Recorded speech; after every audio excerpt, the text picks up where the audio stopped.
Hi guys, I am going to do a very simple task today.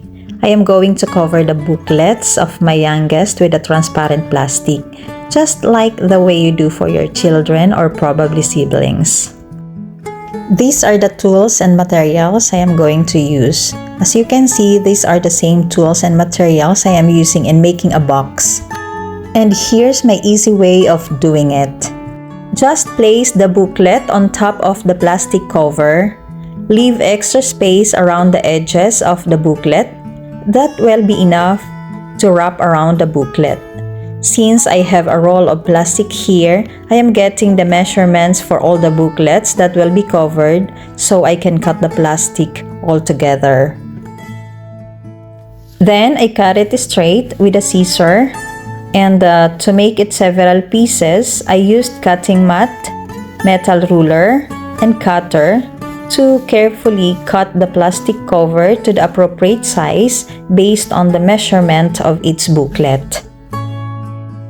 Before I continue guys, I would like to thank you for watching again and welcome back to my channel. For those who are new to my channel, I hope that you subscribe now. Click the notification bell button set to all so you will be notified for my next upload.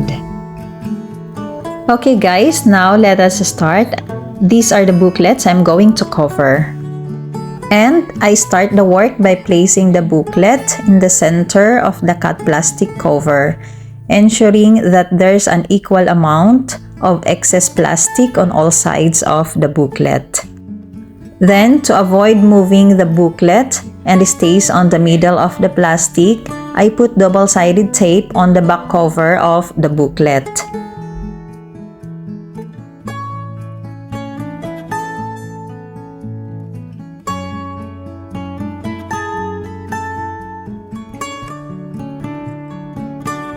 Next, I use cutter to cut the portion of the plastic in the middle that should not be covered to open the booklet freely, so it has to be folded exactly on the middle of the plastic.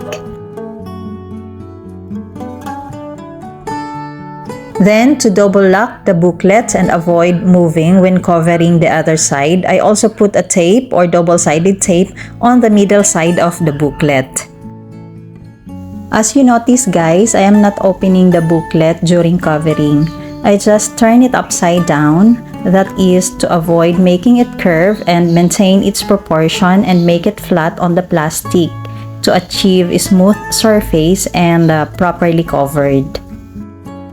And to secure the flat surface and avoid wrinkles and bubbles on the plastic, I keep the side of booklet to be covered at the bottom, and I use my left hand to secure the plastic in place. And also, when the plastic is about to be folded, I avoid lifting the booklet too high so the plastic remains flat to the booklet cover. Then, I just repeat the process for all the sides until the booklet is fully covered. Guys, we all know that there are many reasons why there is a need to cover the books, notebooks, or booklets. Because these are frequently carried around, tossed in bugs, and exposed to various environments. So covering the notebook helps shield it from scratches, tears, and other physical damages. And in case of accidental spills of liquid, the plastic cover creates a barrier that prevents liquids from seeping into the pages, protecting your valuable notes and information on your booklets or notebooks, or even books. It also acts as a shield against dust and dirt particles that can accumulate on the pages over time. This keeps the notebook clean and ensures the writing surface remains smooth. The plastic cover adds also an extra layer of sturdiness to the notebook or booklet. This is especially beneficial if you use the booklet regularly or carry it in a bag where it may be subject to constant pressure. Additionally, it makes it easier to identify your notebook from others, especially if you have multiple notebooks in use. In humid environments or when notebooks or booklets are exposed to moisture, the pages can curl or warp. The plastic cover helps prevent this by providing a barrier against moisture.